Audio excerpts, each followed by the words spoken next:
Just starting it up here to, we are now live. Awesome, awesome. Nope. Okay. So today's, um, this is more for the business people, the employers out there, because I hear from a lot of recruits that, recruiters or the businesses, they're saying, hey, I need to look for maintenance technicians. I need to look for, um, I love to hire veterans, and you know, it might be the case. And this is not just somebody, a mom and pop shop or a small company that has this problem. It's, this could be Boeing, for example. And I was told out straight out, it's like, man, this company's so big, it just takes forever to move anything. So that's why you kind of need somebody to kind of do that part as far as getting them ready, right? Because working with these guys, it takes forever to get them spun up. And today, I just want to talk about that part where really how to get somebody that's good, what relationships to have to to hire these guys right away. Okay, what you want to have is a predictable supply, not a faster time to productivity and lower turnover risk. And I just feel like it's kind of like in sales where you have a lot of leads coming in, and you do qualify them, and then just you know uh, some of them buy, some of them don't, but you have a system. and and today it's going to be about that, right? So it's, if you're just recruiting, and a lot of people, what I have not seen is, a lot of recruiters, poking their heads in real quick and then get out. But there's no depth to them. There's no passion for them. Like, a lot of them don't know the military style. And I've read across these people quite a bit. And, you know, and it doesn't mean that you don't have to be in the military, but there's people who really, truly love it, and I met those people, and these people haven't even been in the military yet. So to me, it's important because I worked with these guys next, turn wrenches with them, Army, Marines, uh, worked with these guys.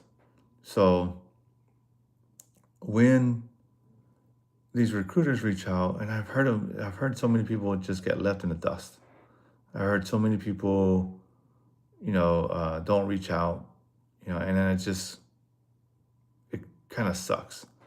And they're just throwing a net out there and see who catches, right? And even when the people who catch, just waiting, it's like their system is broken. So it's not so much that these companies have a hiring problem. It's just, I think it's part of the pipeline. When you, like, for example, when you work in leads and stuff like that, you're keeping track of hundreds. And a pipeline, which is like a CRM, is that I'd be using, is what are you being an expert on keeping track on that? Because if you're not, then sorry, if you're not, then it's hard to keep up with all those people. And I think a lot of people don't know how to pay attention to that CRM. That was one of the things that, if I'm going to invest into people, is that they got to live on that that CRM. So, what do employers want? They want to fill the roles faster. They have some extraordinary numbers they're trying to meet, and they want to get them on board. And sometimes this is not the recruiter's fault. Sometimes it's just, trying to follow up with people. do a terrible job of that. And there's some people who are on the phone busting their butt, and I've met those guys. So,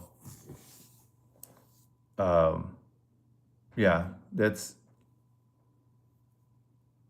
gonna be the type of recruiters you're gonna meet. Okay, you're gonna have those, and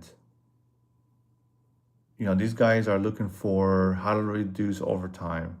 The companies are looking for people to keep from burning out. How to improve retention and safety culture. So if you are in the hiring process of veterans, then your pipeline needs to be organized. It has to have a system of what you are looking for, or the stages they're in. Not that you're looking for. Yes, that's what you're gonna look for. But if you have somebody dedicated to that, and then that's where because somebody who's going to 147 school and in the military, completely different lifestyles, structures, and a wholly different type of people. So have a pipeline for the military guys. And living on that CRM. A lot of people say, "Hey, live by the calendar, live by that CRM," and that's how you follow up. So you got to reduce the risk, right? All right, the model review. When somebody's showing interest and commitment, um, get their information. So obviously, just have a system, or basically a script on what these guys are looking for, what's their goals, and see if they fit your company. All right, and and it's crazy how many recruiters I met that have no clue about how to get somebody authorized to test. That they don't have any clue on, and this is so many of them. And a lot of these recruiters working for aviation companies are not even, you know, no experience or backgrounds, anything in who they're recruiting. And that can be tough. That'd be tough. So having a predictable pipeline, working with schools, working with people who are looking for a super niche, because what I do is super niche. I hear it all the time how you know military maintainer, aircraft maintenance, and uh, just coming out of the military. It can be niche. Yeah, it's niche, but that's what companies are looking for, and it's awesome. And I'm happy they're looking for them.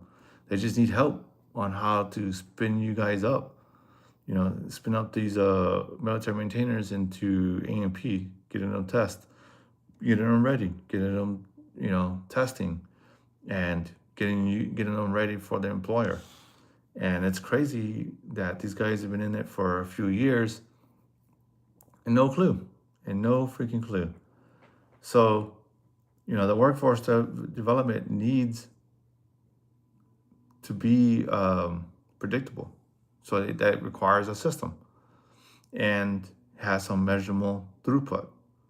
Because if you're just big old funnel bringing them in, and then they're just they're just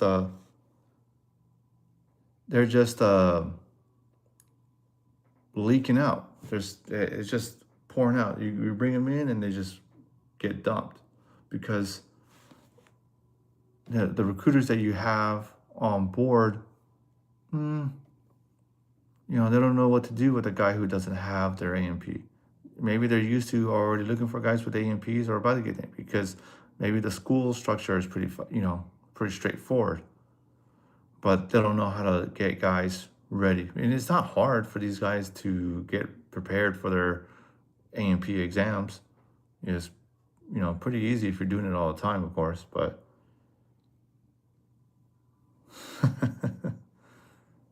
oh man.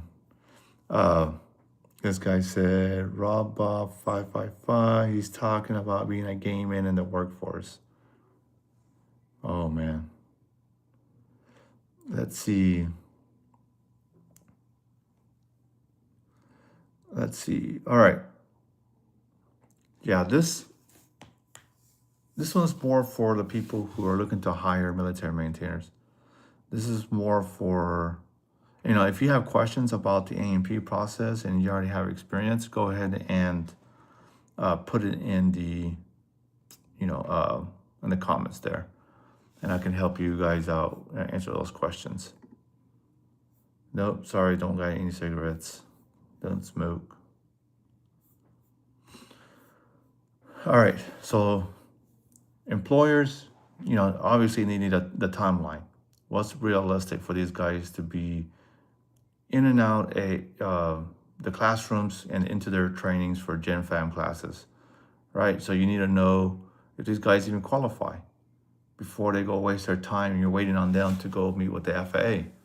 So that takes an hour to 2 hours with a handful of guys to figure out, if it's all in a group, it's easy. You just check in their MOS, AFSC, check their experience, and then get a couple of inspectors and do a whole group of them to inspect them.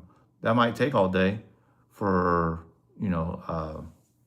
10, 20 guys, because that's how long it used to take. Is they were there for maybe 4 or 5 hours, interviewing, each inspector probably interviewing around 5 to 10 guys at a time, and probably even more, because I was always the one like, all right, next one up, next one up, next one up, and it just depends how many inspectors there are. So being part of a prep program is going to help you find those guys with experience who didn't go to 147 school and finding those qualified candidates. I think being committed to that, being the sponsors of it, can probably open up more to finding the type of guys you're looking for. So, and having somebody represent, or having communications with the school, because there's starting to be a little more popping up, and that's great. And I would say keeping up with them, having somebody committed to in communication. Hey, what guy's good? Who do you recommend? And because these things can go from 2 weeks to 6 weeks depending on what program it is, and a lot can, like, I can tell from quite a bit of guys who got their paperwork pencil whipped to guys who actually know their stuff and enjoy their work. So an A&P or a guy getting tested, having them ready with an A&P can take from 2 to 3 weeks. With who's already eligible, testing, and coming out of their O's and P's with a certificate in hand. Okay, so that's pretty common with Code One. And then after that, they're ready to be going into training and getting them spun up shortly after, getting them put into Gen Fam classes. All right, Kayleen Cantry, Kiana 67, and what is your name? Because I am only 8. Oh no, gonna get out of here with that nonsense. Shouldn't be watching this. It's not for kids. If you're only 8, sorry. The employer operating system. Explain the company's most. Explain the company. All right. There's some notes I'm working on here. Yeah, having a single point of contact, whether it's a workforce lead or somebody working at a prep school. This is what help you keep in contact with those guys. Having like a kind of like a draft, resume is going to help for those people. Minimum tool support, onboarding standards, yeah, if you're a aviation company, a lot of these guys don't have tools right away. So helping them with that kind of support is going to definitely help them get spun up super quick. And uh, and having onboarding standards ready to go. I've worked with a few companies who had this. It was a new program for them, but they were getting better at it, and they had it on lockdown. Let's see. Some things you gotta think about is when you cut out your program or you start doing your outreach, um, it's gonna be harder. It's gonna cost more to hire people. It's gonna be more delays, time to fill, and companies that told me that they're not doing the program anymore, but reached out to me, and because they're feeling the pain, they're the ones feeling like, hey, I need people, I need people. So, uh, they're the ones gonna be hurting. So bringing on military maintainers is going to uh, get the time to productivity. Work them working independently. It's gonna be super fast. You're gonna be amazed. When I went from F-16s to A-10s, a whole completely different system. You know, within a year, I was working by myself with it. Of course. I mean, probably less than a year, I was already working on the aircraft myself, and I'm pretty sure with different TOs, I mean, we learned to work by ourselves from right at the tech schools because there wasn't too many technicians out, and they told us to read the TO and get after it. That's how it is. That's how it was. Is that appropriate? Probably not. I'm sure there's a lot of things that messed up, and then a lot of it is less quality, right? But once the guys get get familiar with it, build some confidence around it, off they go and taking over the job. Wouldn't be too long. So that's what I would say. The benefits of hiring military maintainers is the time to them working independently is going to be a much faster. Bleeding is going to be much faster. The confidence is going to be a much faster, and less likely you have to worry about these guys. And that's who you want on your team. That doesn't need to be baby the whole time. So um, something to look into, and working with somebody like military maintainers is going to help you set up that pipeline and have them go through. It's the same thing. I used to work with other companies where we actually fed them people, and that helped with their efforts in recruiting. And it's just unfortunate that now they stopped the program. So if you're looking to improve your workforce models, this is for the companies, and improve your workforce. Um, and I'm talking to a few director of maintenance because they're trying to push it up their chain of command on working with us. But if you are a director of maintenance or you're a supervisor, or you're looking for maintenance technicians, hey, we're here to help you out with that, workforce models and pipeline, because you're gonna get these guys really, you're gonna get these guys ready to go. So that's it for today. This is more for the companies, guys who are hurting, those managers, those supervisors, or your business owner looking for military maintainers, um, looking to hire, these guys. Maybe you work for, um, what are veterans programs for your company. Might be kind of a large company. For that, we're here to help you, um, with your your technician shortage here. So there's a lot of great guys out there who are ready to go. They just need some guidance with their A&P, and then boom, they're ready to hit the ground running. So reach out to me, comment below, pipeline, if you're looking for military maintainers, and we're here to, because we got quite a bit of people. Let's see, any people? No? Okay. So yeah, thank you for watching, and I'm pulling chalks now.